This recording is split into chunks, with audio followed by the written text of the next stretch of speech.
Good morning, or depending on when you're watching this, good afternoon, good evening, or good night. My name is Ross, and as always told, How to Voice Radio. So today, we have got a couple of very, very big news topics to be having a gander about. One of them is very good, and one of them is very bad. So let's be optimistic and start with a good one first. Every so often I like to search around on Twitter for SM9 and things of that nature, and that bore fruit today. The lovely people at Granada Hammers, European Twitter, which is not in English, they have shared a picture of the announcement for Sun and Moon 9 in Japan. Now, these pictures do go out. We've seen them a million times. I've shown them on my channel more than once. Usually not from this source, but today, that's where they're from. What do we know about this set? Honestly, we don't know a huge amount, but we know enough. We can tell that it will be released on the 7th of December, because it's got the date written in there. And we can tell that it will have 95 cards plus secret rares, but because it's written on there. Outside of that, we know that it's going to have Pikachu and Zekrom Tag Team GX in. How do we know that? I mean, look at the pack art. Not only does it have Pikachu and Zekrom, but it's clearly Pikachu and Zekrom Tag Team GX. So, I mean, this shouldn't really surprise anybody that the only Japanese set that we haven't heard about previously, the first one at least, just happens to be the one that they're in. This was always going to happen. So, to give yourself a little bit of context here, this is going to be Sun and Moon 9. We are just gearing up to the release of Lost Thunder. Lost Thunder is Sun and Moon 8.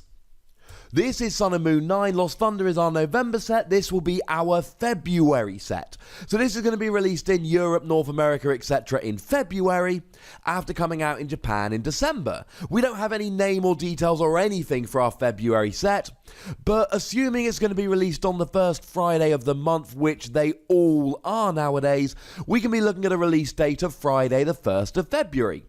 And this won't just be Sun and Moon 9. Our Sun and Moon 9 set will be this, combined with Dark Order, including the amazing Incineroar GX. I will pop a link to that video in the description.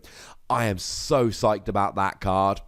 And there is GX Ultra Shiny coming out in Japan, which is largely reprints, but any new cards in that set, we can probably assume are going to be in Sun and Moon 9 as well. That's not 100% sure about that, because there's every possibility that they hold it back for promos or things of that nature, especially alternate art cards. So, yeah, GX Ultra Shiny will have to wait and see. And there's no guarantee, there's been no announcement here. But if we follow what Pokemon have been doing and what makes sense, this will be a combination of Dark Order and this Sun and Moon 9, which, according to the lovely people at Granada Hammers, is called Tag Vault. Which totally makes sense, given the kind of centerpiece of the set is an electric type Tag Team GX. There are so many questions I have about this set that I desperately want answered, that we don't have answers to. Are we going to get more Tag Team GXs? I assume we're not just going to get one, but we've only had one revealed. And the pack art we see here doesn't hint at any others. I'm assuming we're getting more than one, but I don't actually have any proof that we are. And are they all going to be monotype? I assume so. The only thing we know about Tag Team GXs to date is this Pikachu and Zekrom GX. It's got 240 HP as a basic, but it only has basics on the card. I'm fairly sure they said they will all be basic. So does that mean we'll only ever see basic Pokemon featured on Tag Team GX cards? I don't know. It's going to give up free prizes, and we assume they all will. What's really weird, and this doesn't happen very often, we actually do have the set symbol for the English set. We have no idea what it's called, but we can see the set symbol on Pikachu and Zekrom Tag Team GX. So, pass, ladies and gentlemen. We know it's coming out in Japan on the 7th of December. We're 99% sure it's coming out in Europe, North America, etc. on the 1st of February. And it's going to be combined with Dark Order. And we know it's going to have Pikachu and Zekrom Tag Team GX. That's about it. That is pretty much it. To be honest with you, you can all get psyched about Tag Team GX as much as you want. I am way more psyched about Incineroar. If you see me in any tournaments from kind of late February onwards, I'll almost certainly be playing an Incineroar deck, and you can't stop me. Now, the other piece of news is much less happy, I'm afraid. It is all to do with business, which is good, because I am a professional business teacher. That is my day job when I'm not sitting around making Pokemon videos. And basically, Europeans are going to be paying more for the Pokemon trading cards. Now, I did get an email here from Ben6260, copied me into an email from the distributor, and it says this. Dear customer, as of the 22nd of June, as part of an ongoing trade dispute with the Trump administration, the European Union imposed retaliatory new import tariffs on certain goods manufactured in the United States, including an additional 10% duty on the tariff for playing cards.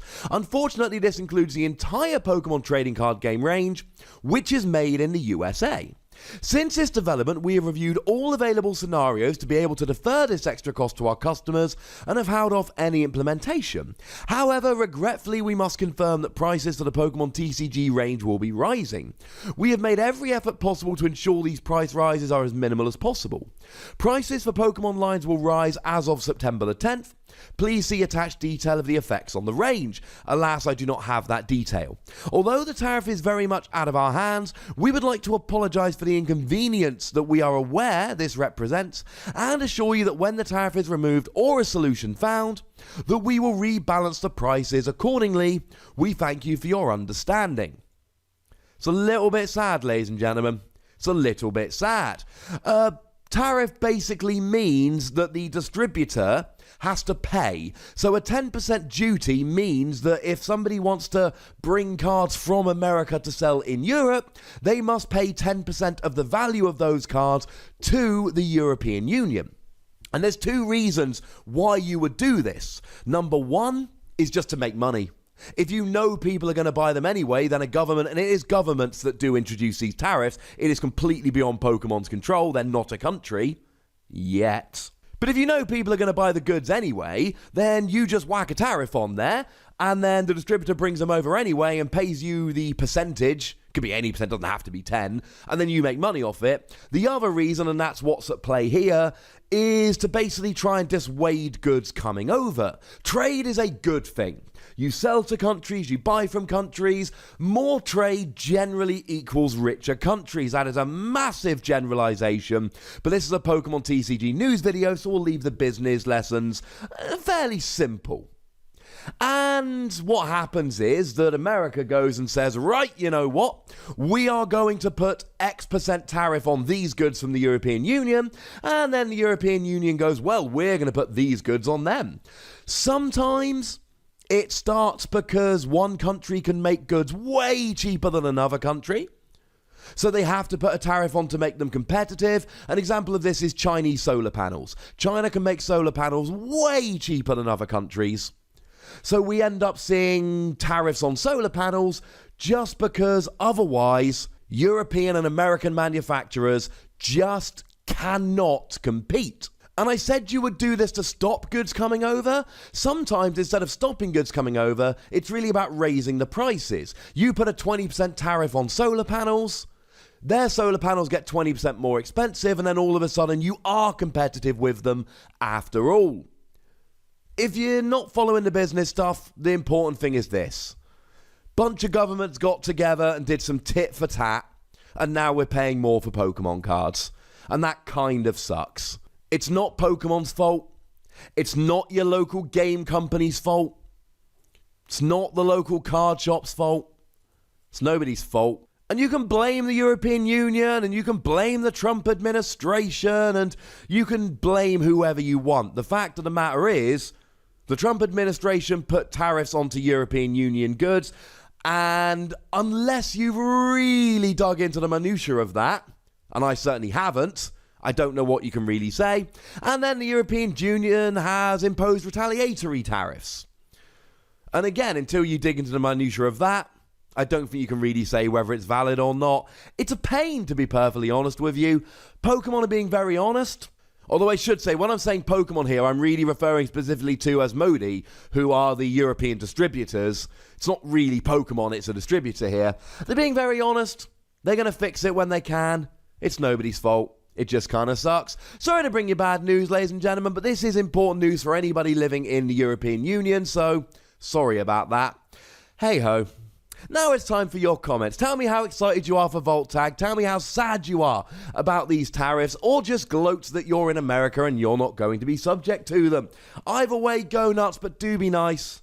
I'm cool with whatever comments you want to make about the tariffs, but please be nice. It is always a very important thing.